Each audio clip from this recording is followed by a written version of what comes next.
son says I have to do it this way. Okay, good morning. We're learning here the Shir of Kuntush and Yerush Teres Chasidus, on the Rishus of Chasidus. And again, since yesterday, the Almana of Shimon Weiss contacted me on social media, so I didn't realize he was going to be 60 in 2 days. So again, I'll dedicate the Shir to Reb Shimon ben Reb Meshulam, Sham ben Aliyah, and his children and wife and children and family and grandchildren and the relatives should have a nechama, true comfort in a way that they'll see the greater good that comes out of someone's passing. And we should be zeichet to Mashiach Tzidkenu b'kar of mamish. Okay, amen. So, we're learning now here on page 39.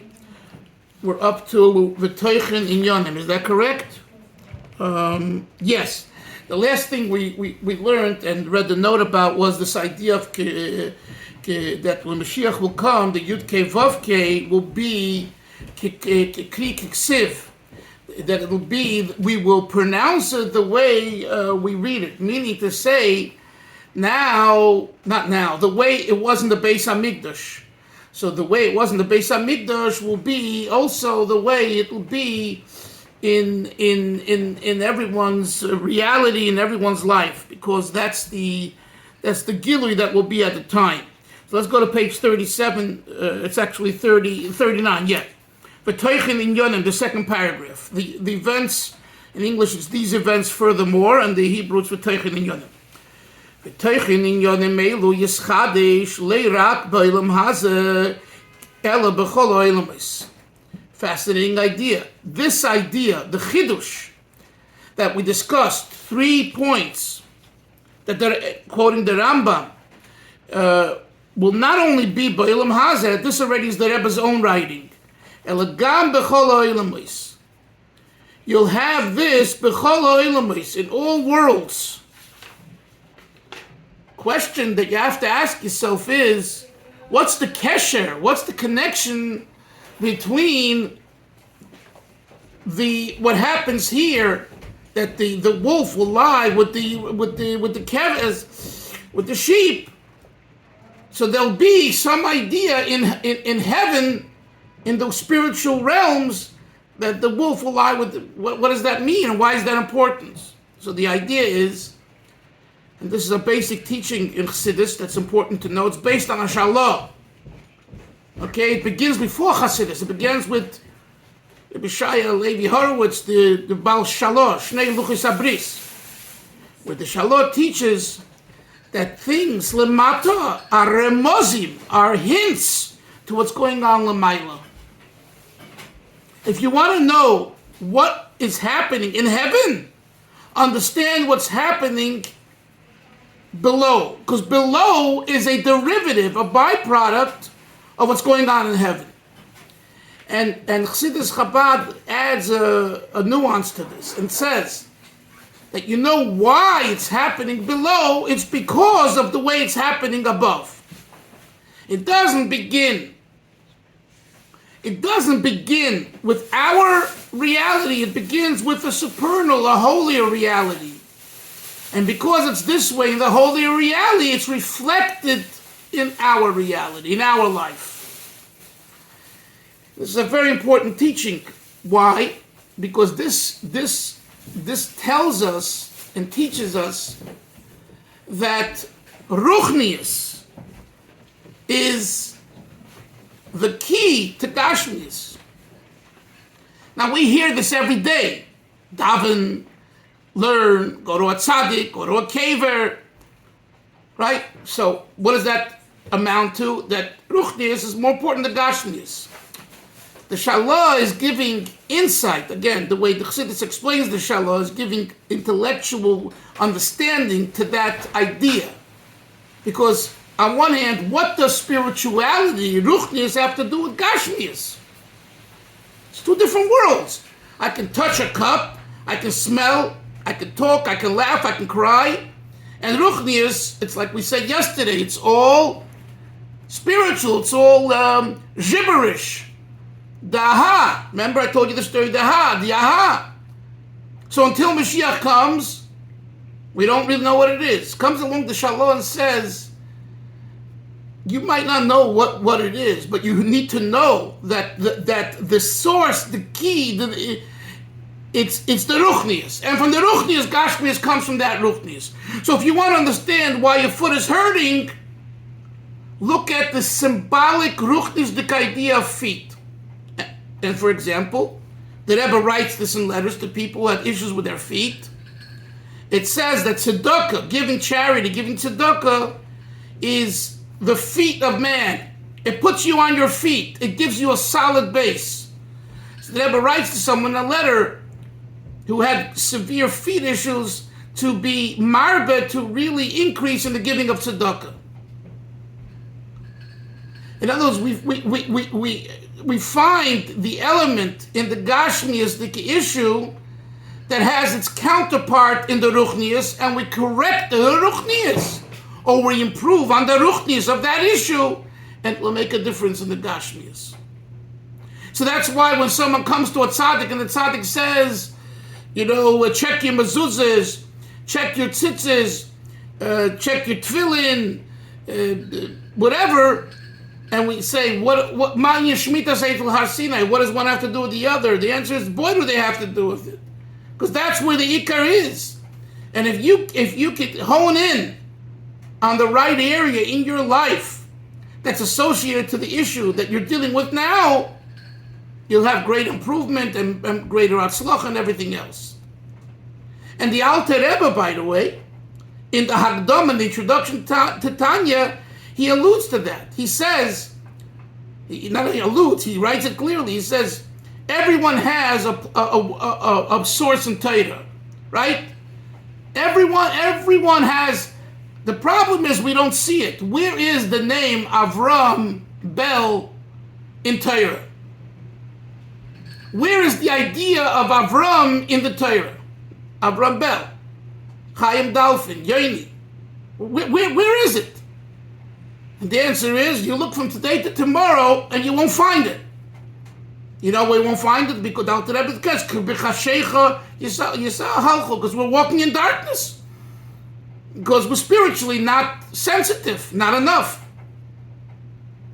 Says the Alter Rebbe, that I've put into this Sefer HaTanya something that the Torah has as well. I'm paraphrasing what he's saying. He doesn't say this clearly. So if you look in the Hakdama, in the introduction, you're not going to find these words. In the introduction, he says, Moshe, that the Torah has an answer to everyone individually.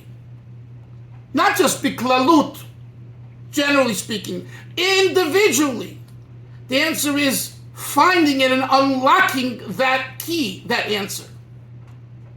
And that is what the Alter Rebbe says in his particular sefer that he wrote. He put an answer for all spiritual maladies that any and all will ask for eternity. And you ask yourself, how could that be? And then if you understand what the Alter Rebbe is saying, what he's saying is basically, my book is a book of Torah. And that's what a real book of Torah is. A real book of Torah is the key to everything, but in the spiritual. So you connect to the spiritual. And what does a tzaddik, a Rebbe, do? He helps you connect to the spiritual. So he tells Yaini, for this issue, I want you to travel to Teiman, to Yemen. What did I lose in Yemen? But a tzaddik sees that somehow there's something in Yemen that his neshama needs, and when he'll deal with that issue in Yemen, there'll be a tikkun in that issue, and there'll be an opening of a floodgate. And that is the greatness, one of the greatnesses of a tzaddik who sees that. And not all tzaddikim see it, and but those that see it. So let's go back to the text. The Rebbe says here that these chidushim, these novelties that will be during the days of Mashiach, aren't only in this world, there's also B'chol Ha'olamos.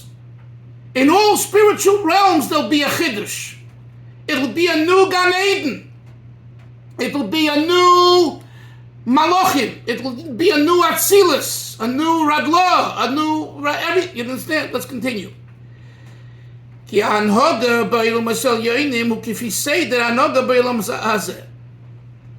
Because the conduct. So how does it work up there? What's the schedule, Yonason? What's the schedule in Atzilus? Can you tell me? The Rebbe says, yeah. The conduct, the schedule of the spiritual worlds. It's like the way the conduct and schedule is in the Elam Hazeh. So if you're tzeshlept and tzedreit, that's the way it is up there for you. If you're organized here, up there it's organized too. And by the way, there are certain people that are great and they thrive in a tzeshlept and tzedreit environment and they do very well. And for them it works. So up there they have that type of schedule too. For those that down here, 1 second, yes sir. For those that down here that's a balagan and they can't function, well, up there it's that way too. Yes, yes, sir.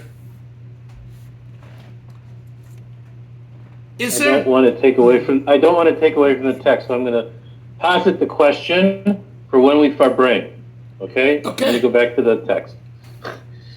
I have all these questions with this because time, Zman, is clearly a concept and a reality here, but in Shemaim, how can we even talk about a concept of Zman?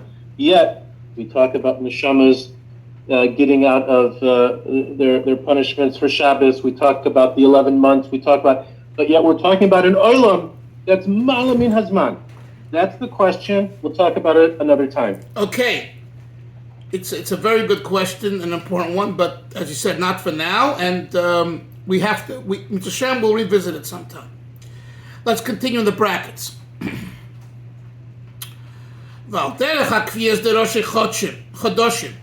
Take, for example, he says, the time that the Chazal, that the rabbi set for which day should be Rosh Chodesh, or Me'adim, and which day should be the holidays. And we know in the parentheses, within the brackets, Shebehem Nimsheches Teisefes Oyer. You know, don't think that the reason why we enjoy a good Yom Tov is because we have more time to sleep and eat and hang out. No. There's more Tosefes Oyer. There's more spiritual light that Hashem brings into the world on a Yom Tov.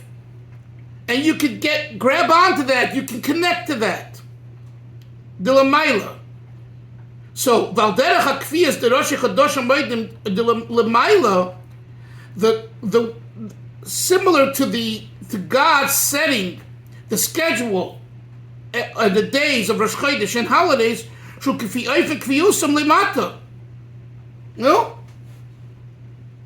God celebrates Rosh Chodesh too, and Yom Tov. But who? And this is a Chazal. This is a Chazal. So, look, right? Note 46. See Rosh Hashanah, unlike Shabbos, which follows as an inexorable cycle, the Hebrew months are determined by Bezdin, based on biblical sanctions. Since the lunar cycle is 29.5 days, some months must be 29 days, others are 30. Based on testimony of witnesses who saw the new moon, the Bezdin declared that day Rosh Chodesh and counted the days for the next festival. So Pesach, for example, is the 15th of Nisan. Rosh Chodesh was always on the 13th day, or the 30th day, on the 30th day, or the 31st day of the previous month. Now, reconciling the 354 days of the 12 lunar months with the 365 days of the solar year created more complexity. So the Bezdin, depending on when the witnesses arrived to testify, was empowered to add a 13th month periodically. That's the leap year. Hence, Rosh Chodesh and the festivals were dependent on the actions of the human court. That's the proof. This Gemara that he explains over here in the note is the proof that, in other words, a festival is a holy day, and Rosh Chodesh is a holy day, and when is it nikfa? When does it become part of the calendar? Based on the witnesses coming and the court determining. So it's all the Gashmias that solidifies the Ruchnias. That's what he says here. Back to the text. Since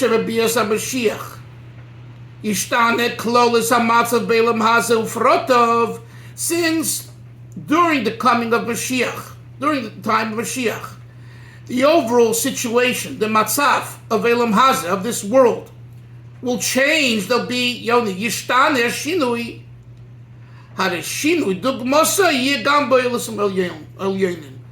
There'll be a comparable shinui in all the spiritual worlds. However, achri kol hanal, although after everything we said, this is so, kol inyonim elu, all these things, Af shegodol v'rav ha'ilui v'haflo shebehem. Wow, it's awesome, it's gewaldig, it's great. Einam elo histaifus min nekudosei ha'ikri shel Mashiach. All of these things are only a mere glimpse from the real nekuda of Mashiach. What that is, turn the page to 41.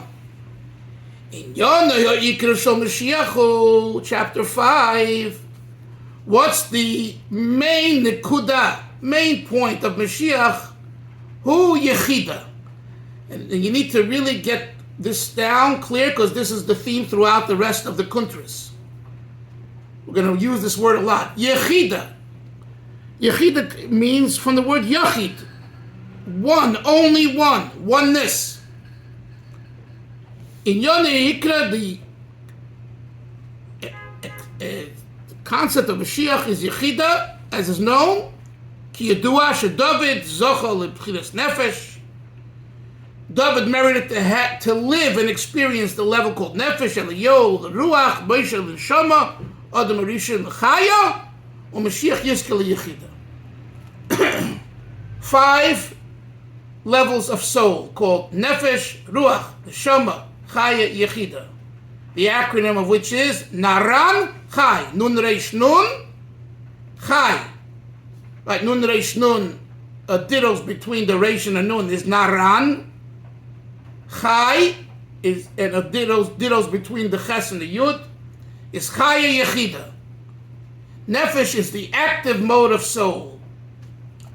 Ruach is the emotional part of soul. Neshama is the intellectual part of soul. Chaya is the will part of soul, and Yechida, Chaya is will and pleasure, and Yechida is beyond description. Every Yid has all 5, right? But what's the ikar by the person? That depends on the person. That's why you'll find one person does best in the mode of action. Not a great philosopher, not a great thinker, not too, doesn't get too emotional, know that. When it comes to action, he's the one fixing the cars and giving them rides, Shaimbrim, whatever you guys, we have here. The Shaimbrim, the Misaskim, and all the organizations. But my friends, that really helps us when we break down on the highway, on Kvish Echad, and someone comes and gives you a boost or fixes your tire. Boy, are you happy. And no intellect in Meir Sharim will help you on that time. And someone davening at the Kaisel, it's very nice, but he ain't changing your tire. Okay? And this guy doesn't know of Meir Sharim, he doesn't know of anything, he knows one thing. A Yid's in trouble, I have to fix his tire. I have to help him. Maisa, deed. There's someone else who, that doesn't turn him on, that doesn't talk to him. What talks to him is feelings, hetigation, crying, laughing, empathy, sympathy, Rahmanis, that talks to him. Love, guilt, all that talks to him. And maybe those are more people who are psychotherapists, social workers. I don't know. Hillel's here, so we got to be careful what I say. But anyway, there are people who the world of empathy, the world of emotions is a wonderful world for them, and they thrive. Put the same person in the world of intellect or the world of action, blah. They're totally blah. And then you have a neshama Jew. You're saying what my accountant says. Right. And then you have the neshama Jew, who emotions he doesn't care for, and action, seichel. I want to understand everything. And when he hears a good piece of seichel, he's electric. He's on fire. A good argument in a Tosfos, a good argument in a piece of biology or chemistry or whatever, that talks to him. Prove God existence. Yeah, I want to debate you. Come on. And there's someone else. Just get ahead. I don't want any part of this. I believe in Hashem. I'm a simple man. That's it. So, nefesh, ruach, and neshama, we all have. But the question is, what's Ikar and what's Tafel? Right? Chesed shebet gevura, gevura shebet tiferes. We just finished the Memtes Yom, the Svidus, right? That's the question. You can't say, he is only this type or that type. No. There are elements of the other, of each in the other. And that's, by the way, in a shidduch and in a relationship, that's what you have to really pick up on. You can look at a person, and say, well, I'm intellectual, they're emotional, it's not a shidduch. Or you could say, wait a second, is there room and balance to get together? Although they're this way and I'm that way, is the other element within each enough to bring us together? And we've all seen that there is, and at times there isn't.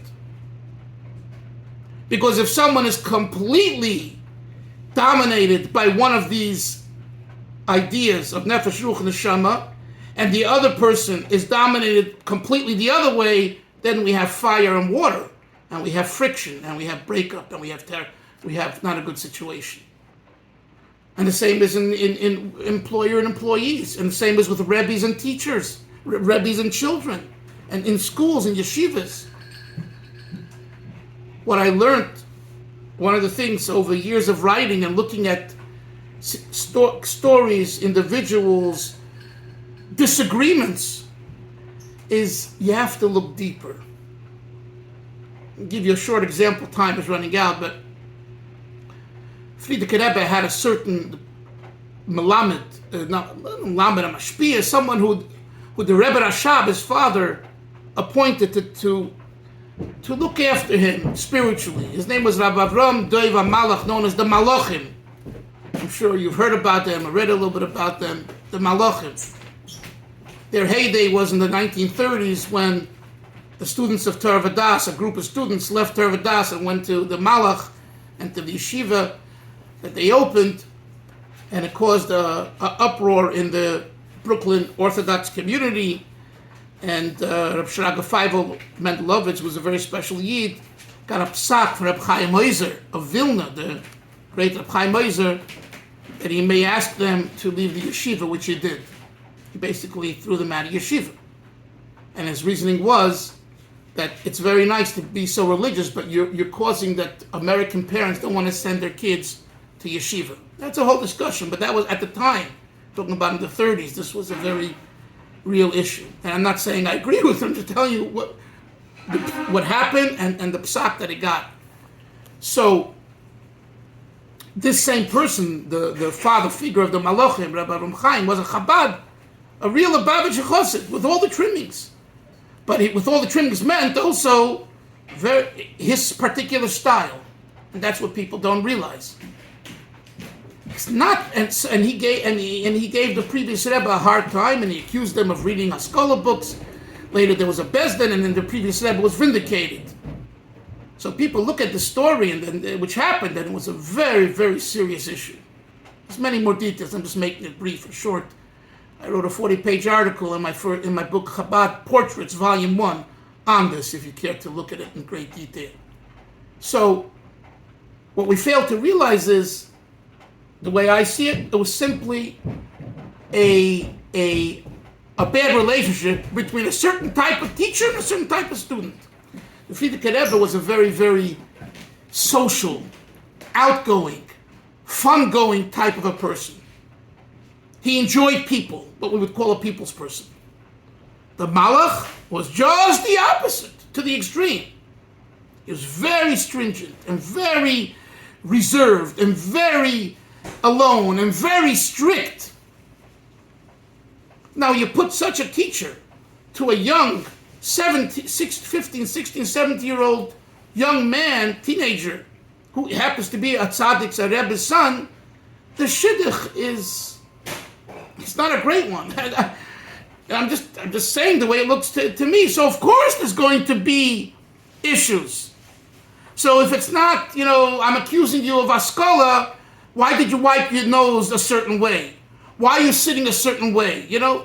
There's always something that they'll find, because they have a certain mahalach, a certain approach, and you, the social type of student, have a different approach. And this is what happens many times in the classroom. So the intelligent thing is, if there's a choice, to find the right type of teacher for the right type of student.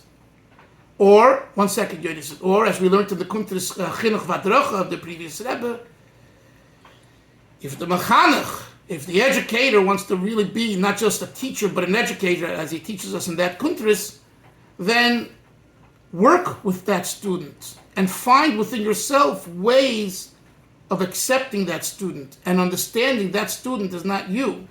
And therefore, if you want to succeed with him or her, you have to work with them and not just impose your approach on them. Yes, Yonis. And you said the father of the Rebbe Rayyan got the teacher, Malach, right? The Rebbe Rashab chose the Malach to be a shtikol mashpia over the Frierdiker Rebbe, correct? But how, it wouldn't work out. I mean, I knew that question was coming. Look. Can you repeat the question? The question is, how can if the father of the Rebbe Rayyan knew the character of the teacher and his son, it would be like he shouldn't have made the shit up. So, again, if I may say so, I think some will say what I'm going to say is blasphemy, but you know me, I don't shy away from controversial issues. I think that Rebbe Rashab had an element more like the Malach than the previous Rebbe. If you read his Chasidus and the Sichos about it, he was very intense as well, in a different way, but he was also very intense. So I think he found commonality with a person like the Malach, and he wanted that for his son, because he felt that model was the best model. Or maybe he wanted to balance out. Maybe what? I didn't hear you. Maybe what? Balance. Someone say what he said. What? To balance. Oh, he wanted balance. He wanted to bring balance to the Malach. I don't know, bring balance to his son. Because his son was outgoing. Okay. I can accept that as a position. Yeah, it makes sense. But why did I mention it? And then we'll finish with this. Because We talk here about David HaMelech. He says, Zocha, he merited to B'chinas Nefesh. Eliyahu, meaning that the primary nekuda of David HaMelech is action, right? And you see, throughout Tanakh, he's a man of action. Eliyahu is Leruach, the announcement of Mashiach, knows the emotional, the announcement, the Kol Shofar. Eliyahu is Ruach. Moshe is Neshama. Moshe brings us the Torah. Torah is into Chochmaschem will be Nazchem. Moshe represents soul, Neshama. Adam Arishon is Chaya. Adam, the first man, is Chaya because it's the willpower and pleasure power that's deep, that's more deeply seated in man. And who is man? Adam Arishon. That represents the idea of Chaya, which is the idea of Ratzon and Tainu. Mashiach Yizke Yechida. Mashiach will merit to Yechida. In other words, you hear this, Chavra? None of the four had as their primary operating mode Yechida. Who will have as their primary operating mode Yechida? Mr. Mashiach. And this is, look at the word, Yizke. You see the Rebbe uses the word Yizke. What's the word Yizke? Merit. Schus. Because this comes from on high. This you can't buy at Sears or Roebuck, and you can't buy it in H&M or wherever else. This comes from the Eibishter to the person. You need a schus. So, yes. So is the implication what you're saying is that Chaya was part of the pneumistic nature of Adam Arishon, and went with the Chet. Was there a with the Chet? Was it with the Chet that Chaya became outside of like the human body, the human existence? It became a makif rather than a pnimi. Oh, that yes, that very very well said. There is such language in Chasidus. Yes, what you just said. Uh-huh. But we need to really articulate it much more. But that's the nakuda. Yes, that what was pnimius became chitzonius. Yes, Moshe.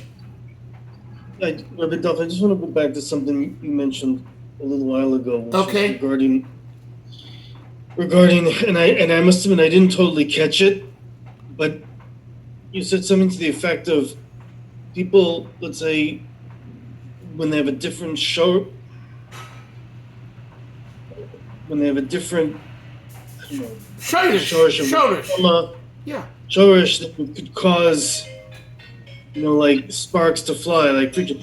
So, but I've always, obviously we have no idea, like how we weren't born with like a neshama meter.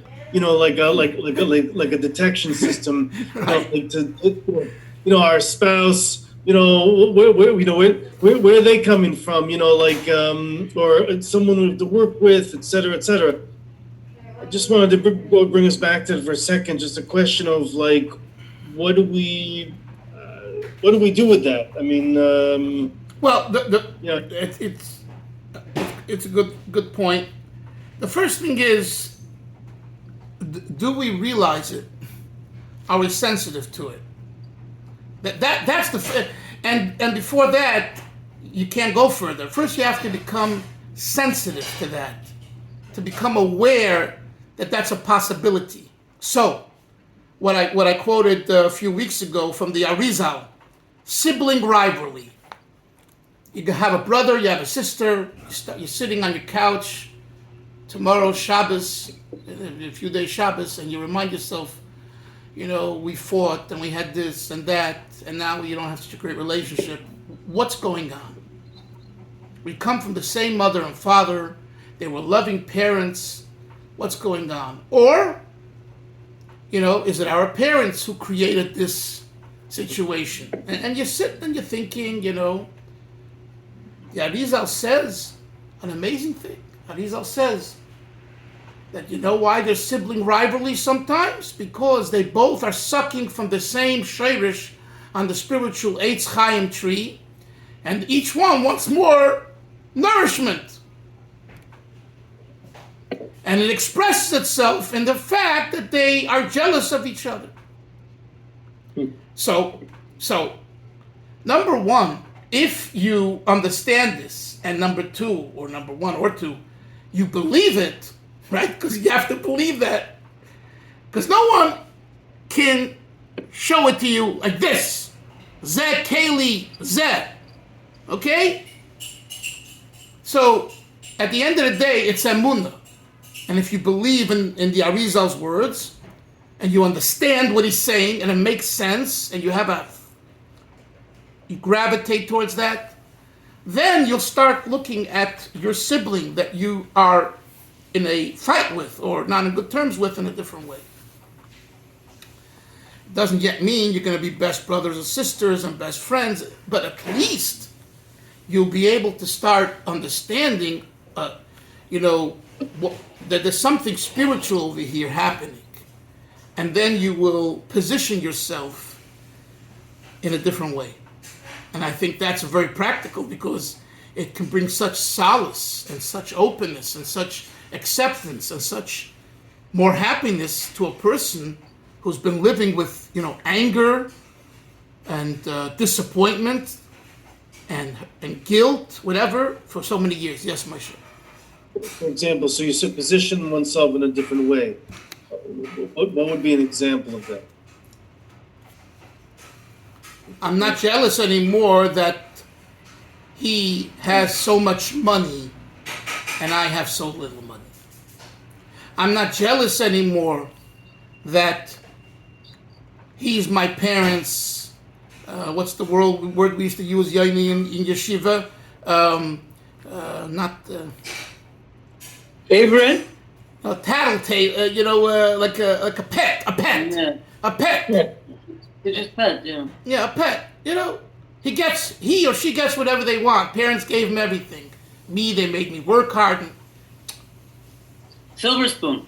Yeah, so, Moshe, there are results from these things. Now, again, in therapy, he can tell you, and we all know that you come to a certain cognitive decision about something, you'll behave differently, and it will ease up tension, right?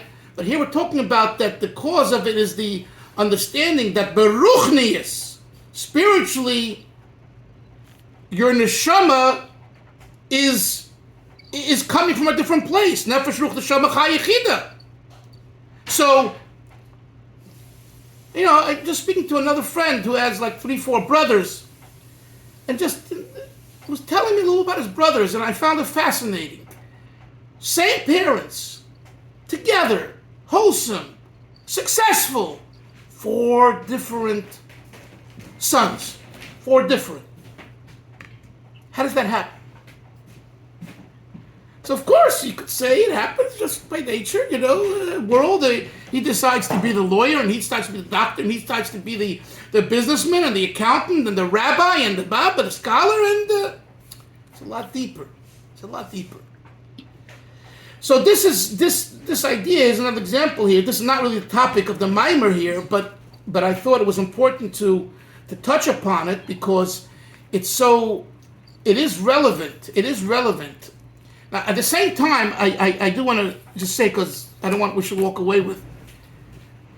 And I told you the story. I was in Florida once giving a lecture at the big shul on Collins Avenue, Rabbi Lipska's shul. And I spoke about first and second marriages based on the Arizal. And I noticed someone stormed out, right? After Mincha, I went over to him and I said, I'm sorry if I insulted you. What happened? He says, yeah, I was very upset. I just got married a week ago, and you're talking about second marriages? It's a sensitive issue. You have to be sensitized. You have to be in the ruchnis the mode. So someone will say, has an argument with his wife, or the wife with the husband, and they'll say, oh, that's because you come from the nefesh, you come from the... That can only be when there's, you're glued together, you're one.